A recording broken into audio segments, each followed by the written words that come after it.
Hello guys, नमस्कार। स्वागत है आप सबका हमारे YouTube channel go easy maths में। देखिए, रेशियो का पार्ट 9 तक हमने किया था। ये रेशियो का पार्ट 10 है। ये सवाल जो हमने लिया है, इसके कॉन्सेप्ट को हमने डिस्कस किया था रेशियो के पार्ट 9 में। ठीक है, तो अगर आपने उस पार्ट को नहीं देखा है तो पहले उस पार्ट को आप देख लीजिए, तो ये सवाल आपसे खुद ही बन जाएगा। ठीक है, और गाइस जितना भी सवाल हम बोर्ड पे लिखेंगे, जितना भी सवाल आप बोर्ड पे लिखा हुआ देखिएगा, पहला आपका प्रयास ये होना चाहिए कि आप खुद से अपना पूरा एफर्ट लगा करके उस सवाल को बनाइए और उसके बाद आप हमारा सॉल्यूशन देखिए। हमारा सॉल्यूशन आप देखिए ज़रूर। सॉल्यूशन इसलिए देखना है कि हो सकता है कि आपने सवाल को बना लिया है लेकिन हमारे सॉल्यूशन में कुछ नया कॉन्सेप्ट आपको देखने को मिल जाए, क्योंकि हमारा प्रयास हमेशा ये होता है कि एक सवाल से जुड़ा हुआ जितना भी कॉन्सेप्ट है वो सारा हम आपके सामने रख दें, ताकि कुछ कॉन्सेप्ट जो आप पहले से जानते हैं उसका रिवीजन हो जाएगा। अगर नहीं जानते हैं तो वो आपने सीख लिया, उसको आप प्रैक्टिस कर लीजिए खुद से एग्जाम्पल लेकर के। कोई भी कॉन्सेप्ट, अगर नया कॉन्सेप्ट आपके सामने आता है तो उसका खुद से एग्जाम्पल लेकर के प्रैक्टिस करना आप नहीं छोड़ेंगे। ठीक है, ये हमने कई बार आपसे कहा है। आइए देखते हैं इस सवाल को। कहा गया है, गत वर्ष लक्ष्मण, हम उम्मीद करते हैं कि आप पढ़ लिए होंगे सवाल को, ठीक है, और प्रयास भी कर लिए होंगे। गत वर्ष लक्ष्मण और गोपाल की आय का अनुपात क्या था? 3:5। ये है लक्ष्मण और ये है गोपाल। ठीक है, ये प्रीवियस ईयर का था, ये प्रीवियस ईयर का रेशियो था। अब कहा जा रहा है कि उनके व्यक्तिगत आय का अनुपात, मतलब लक्ष्मण जो है वो 2:3 के रेशियो में चेंज हो रहा है पिछले साल से इस साल, और गोपाल 4:5 के रेशियो में चेंज हो रहा है। तो हमने आपको बताया है रेशियो का पार्ट 9 में कि ऐसे में हम करते हैं क्या, गोपाल 4:5 में चेंज हो रहा है, तो अगर गोपाल में 4 होता तो हम उसको 5 से रिप्लेस कर देते, यानी कि 4 को हटा के उसके स्थान पे बस 5 रख देते, काम हमारा हो जाता। लेकिन इसमें 4 है नहीं, तो अपने मन से हम 4 से मल्टीप्लाई कर देंगे। अगर हमने यहाँ 4 से मल्टीप्लाई किया है तो हमारा दायित्व तो बनता है कि हम यहाँ भी 4 से मल्टीप्लाई करें। जिस चीज़ से हम यहाँ मल्टीप्लाई करते हैं उसी चीज़ से हम यहाँ भी मल्टीप्लाई करना पड़ेगा हमें। अब कहा जा रहा है कि गोपाल जो है वो 4 से 5 में चेंज हो रहा है, तो इसमें 4 एक है, उस 4 को हटा करके हम करेंगे क्या, उसके स्थान पर 5 रख देंगे। ठीक है, यानी अब ये प्रीवियस ईयर से चेंज होकर के करंट ईयर में आ गया, अभी के समय की बात है ये।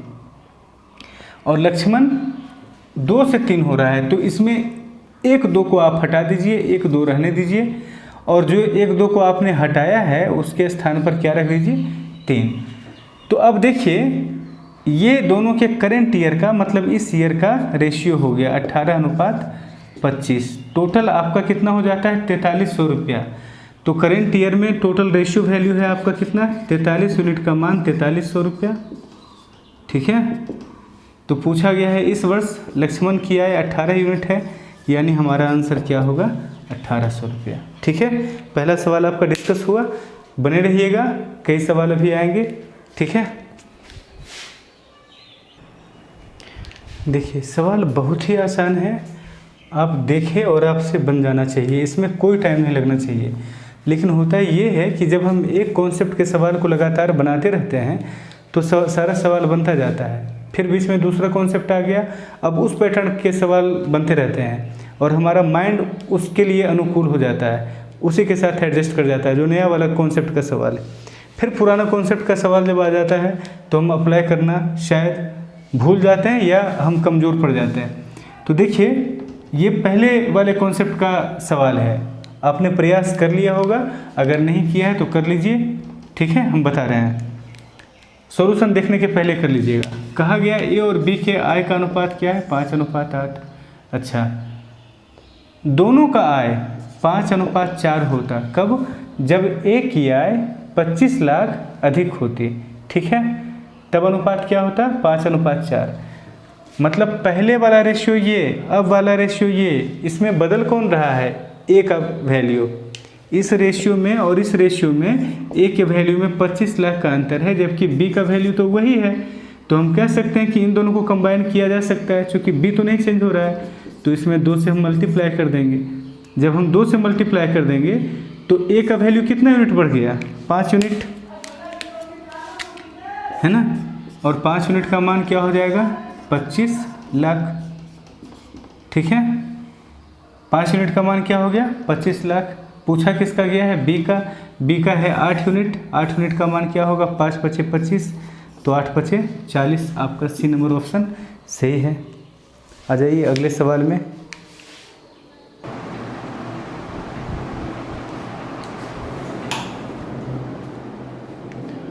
देखिए बहुत ही आसान सवाल है। ए और बी के कमाई का अनुपात दिया हुआ है 4:7। ए की कमाई में 50% की वृद्धि हुई है, बी की कमाई में 25% की कमी हुई है। अब अनुपात 8 और 7 के अनुपात में है, ए की कमाई ज्ञात करें।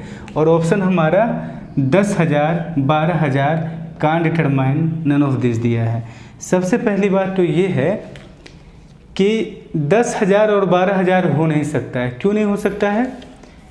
क्योंकि हमारा जितना भी डाटा दिया है सवाल में सारा ही रेशियो में दिया हुआ है, रुपया में कुछ है ही नहीं, मतलब रियल वैल्यू किसी भी चीज़ का नहीं दिया है। तो जब सवाल में रियल वैल्यू का कोई जिक्र ही नहीं है, कहीं कोई रुपया पैसा है ही नहीं, तो हम रियल वैल्यू में आंसर कर कैसे सकते हैं? यानी इसका जो आंसर है वो निर्धारित किया ही नहीं जा सकता है। ठीक है, तो हमारा ऑप्शन क्या हो जाएगा सी नंबर। ठीक है, इतना ही सॉल्यूशन था इस सवाल का। आइए अगले सवाल में आ जाते हैं।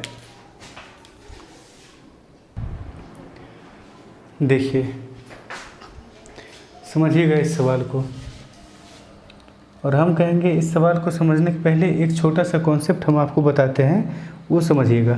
ठीक है, अगर मान लिया जाए कि ऐसा आपसे कहा जाता है कि ए या किसी भी व्यक्ति की कमाई है x, ठीक है, कमाई कितना है ₹x, और ये 50% या 20% खर्च कर देता है। ठीक है, ये खर्च कर देता है, यानी इसका एक्सपेंडिचर है 20% ऑफ इनकम। तो इनका सेविंग क्या होगा? सेविंग इनका क्या होगा? हम ऐसा करेंगे कि x का 20% खर्च हो गया है, यानी 80% रह जाएगा। ठीक है, तो इस तरह से हमारा क्या हो जाएगा सेविंग आ जाएगा। अब अगर हमको देखिए हमने किया क्या है x गुना 80/100 किया है। अब अगर हमको इससे निकालना रहे इनका इनकम, तो हम क्या करेंगे, इसमें 100 से गुना कर देंगे और 80 से भाग दे देंगे। तो उस कंडीशन में क्या होगा, ये कट जाएगा और आपका रह क्या जाएगा x। मतलब अगर सेविंग दिया हुआ रहे और एक्सपेंडिचर का परसेंटेज दिया हुआ रहे या सेविंग का परसेंटेज दिया हुआ रहे, तो उससे आप उसका इनकम भी निकाल सकते हैं 100 जो भी आपका खर्च है या जो भी आपका बचत है, इस तरह से करके, मतलब 100 ऊपर में चला जाएगा। इनकम से जब आप सेविंग या एक्सपेंडिचर निकालते हैं तो 100 आपका नीचे में रहता है। सेविंग से जब आप इनकम या एक्सपेंडिचर में जाइएगा तो आपका 100 ऊपर चला जाएगा। अब अगर आपसे कहा जाए कि एक व्यक्ति का बचत है 500 रुपया, ठीक है, बचत कितना है 500 रुपया, और वो अपने आय का 60% खर्च कर देता है, 60% खर्च कर देता है, तो उसकी कमाई क्या है? अगर 60% खर्च करता है तो इसका मतलब ये हुआ कि वो 40% बचाता है। दैट मीन्स ये 40% का मान ये हो जाएगा, इसका मान क्या हो जाएगा 40% के बराबर। तो ऐसे तो हम निकाल सकते हैं रेशियो से कि 40 यूनिट मतलब 40 का मान इतना तो 100 का मान कितना, लेकिन थोड़ा सा उस तरीके से आप देखिएगा, उस नज़रिए से देखिएगा। यूनिटरी मेथड में आप क्या कीजिएगा, इसमें 500 गुना 100 ऊपर में आपका चला जाएगा, 40 नीचे में चला आएगा। तो अगर सेविंग का रेशियो दिया हुआ है और एक्सपेंडिचर का परसेंटेज दिया हुआ है, अगर एक्सपेंडिचर का परसेंटेज 80% है तो बताइए सेविंग का परसेंटेज कितना हो जाएगा, 20% होगा। ठीक है, तो ये आपको 20% का वैल्यू दिया हुआ है 7। अब इससे निकालना है आपको, जाना है कहाँ, इनकम में। तो इसमें आप क्या कीजिएगा, 100 ऊपर में और 20 नीचे में, ऐसे कीजिएगा। यही काम आप तीनों के साथ कीजिएगा। आप बात समझ गए होंगे, नहीं बात समझ में आएगी तो ज़रूर कमेंट कीजिएगा, फिर से समझा दिया जाएगा। अब देखिए तीनों का हमें रेशियो दे दिया गया है 7, 6 और 9। इन तीनों का अनुपात क्या दिया गया है, 7, 6 9। ठीक है, अब कहा क्या जा रहा है कि पहला जो है ये पहले के कमाई का 20% है, तो पहले का कमाई क्या होगा, इतना गुना 100/20, या सीधा आप 5 से भी गुना कर सकते हैं। थोड़ा सा अगर आप स्मार्ट हो जाएंगे तो सीधा 5 से गुना कर दीजिएगा। ऐसे आपको समझाने के लिए हम क्या करते हैं, 100/20 से मल्टीप्लाई कर देते हैं। अब ये ए का इनकम हो गया। उसी तरह से बी का इनकम हमको निकालना है। 6 यूनिट इनका बचत है और ये 15% के बराबर है, तो निकालना है हमें क्या, 100%। तो 100% ऊपर में रहेगा, 15% नीचे में जाएगा। ये 9 यूनिट किसका वैल्यू है, सी के बचत का। ठीक है, जो कि कितना परसेंट के बराबर है, 25% के बराबर है। तो आपको निकालना है किसका वैल्यू, 100% का। 15 आपका 25 नीचे हो जाएगा, 25 आपका नीचे हो जाएगा। ये किस चीज़ का रेशियो आ गया हमारा, तीनों के रेस्पेक्टिव क्रमशः इनकम का। अब यहाँ से देखिए आप आराम से काट लीजिए, कट जाएगा, सारा का सारा कट जाएगा। आप देखिए ये 5 बार में, इसमें एक 5 है एक 3 है, तो यहाँ 2 बच जाएगा, यहाँ 20 बच जाएगा, इसमें 4 रह जाएगा। यानी आपका रेशियो क्या हो जाएगा, 35, 40 और 36। ठीक है, आप ऐड कर लीजिए तीनों को, कितना हो जाएगा बताइए, शायद 111 हो जाएगा, है ना। 35 दिया 105 और 5 और 6 111। ठीक है, तो आपका 111 यूनिट का मान क्या हो गया, 444। अब कहा जा रहा है कि बी का इनकम क्या होगा, तो बी का इनकम 40 यूनिट है, 4 गुना हो रहा है यानी 160 रुपया हो जाएगा। ये आपका आंसर हो गया। ठीक है, एकदम आसान है। आइए अगले सवाल में आते हैं।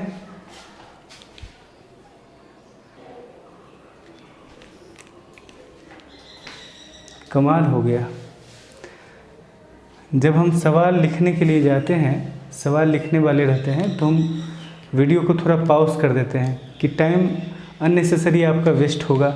इन सवालों को हम लिखते रहेंगे, आप देखते रहिएगा वीडियो में, और वीडियो लेंदी और लंबा हो जाएगा, इसलिए हम पॉज कर देते हैं।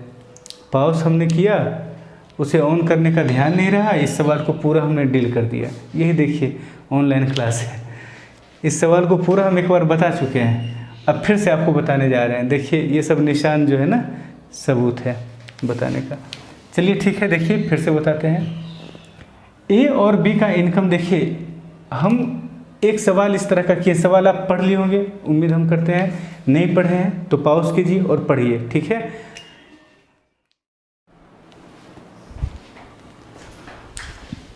देखिए इस सवाल में कहा गया है कि ए और बी के इनकम का रेशियो है 5:3। ठीक है, इनके इनकम का रेशियो है 5:3 और इनके एक्सपेंडिचर का भी आपको रेशियो दिया हुआ है 9:5। अब देखिए इस तरह के सवालों में जब इनकम और एक्सपेंडिचर का रेशियो दिया हुआ होता था और दोनों ही का सेविंग अगर समान होता था, तो उस कंडीशन में हम डिफरेंस को कांस्टेंट किया करते थे। ठीक है, लेकिन यहाँ दोनों का सेविंग समान नहीं, बल्कि दोनों का सेविंग अलग अलग है। पहले का है 1300, दूसरे का है 900, तो इस कंडीशन में हम डिफरेंस को समान नहीं कर सकते हैं दोनों रेशियो का। ठीक है, दोनों के सम को हम समान कर ही नहीं सकते। कैसे करेंगे, ये इनकम है और ये एक्सपेंडिचर है, ये और ये बराबर नहीं हो सकता है, मतलब कोई चीज़ किसी चीज़ के बराबर नहीं हो सकता है। तो ऐसे केस में आप सीधे अपना जो रूट है ना, जो जड़ है, उस पर ध्यान कीजिएगा कि ये रेशियो का जड़ क्या था। ये रेशियो हम कंबाइन करते थे। कैसे कंबाइन करते थे, एक्चुअली HCF को बराबर किया करते थे। यहाँ HCF को बराबर करने का कोई साधन हमारे पास नहीं है, तो इस कंडीशन में आप क्या कीजिएगा कि HCF का ही सहारा ले लीजिएगा। ठीक है, जैसे दोनों के इनकम का रेशियो है 5H, पूछा है किस चीज़ के बारे में, इनकम के बारे में ना। हम एक्सपेंडिचर से भी काम कर सकते हैं और इनकम से भी काम कर सकते हैं, दोनों पे काम कर सकते हैं, लेकिन पूछा है इनकम के बारे में, तो हम इनकम के HCF को H मान लेते हैं। ठीक है, अब ध्यान रखिएगा, अगर इनकम का HCF H है तो इसका HCF H नहीं हो सकता है, इसका HCF कुछ और होगा, क्योंकि दोनों का HCF अगर समान होगा तब तो कंबाइन हो गया, और कंबाइन तो ये है नहीं। तो पहले वाले के इनकम में यानी 5H में आप माइनस कर दीजिए पहले वाले का सेविंग यानी 1300, और दूसरे वाले के इनकम में यानी 3H में आप माइनस कर दीजिए दूसरे वाले का सेविंग। तो इस तरह से हम दोनों का एक्सपेंडिचर निकाल लिए, और जब डिवाइड कर देंगे तो एक्सपेंडिचर पहले का एक्सपेंडिचर बटा दूसरे का एक्सपेंडिचर, और इतना बराबर आपको सवाल में दिया हुआ है कि क्या 9/5। अब इसको सोल्व कर लीजिए, आपका H आ जाएगा, H का वैल्यू यहाँ पुट कीजिएगा, दोनों का इनकम आ जाएगा। सॉल्व करने में क्या करना है कि देखिए 5 × 5 = 25 और 9 × 27, इधर 25 का साइन पॉजिटिव है, नेगेटिव नहीं है, और इधर 27 का भी साइन पॉजिटिव ही है, तो सेम साइन रहेगा, तो डिफरेंस कर दीजिएगा। 27 में 25 गया 2H बराबर 13 × 5 = 6500, 9 × 9 = 8100, इधर भी माइनस इधर भी माइनस, तो यहाँ पर भी डिफरेंस ही होगा, तो 8100 में गया आपका 6500 यानी 1600, तो H का मान यहाँ से क्या आ गया 800।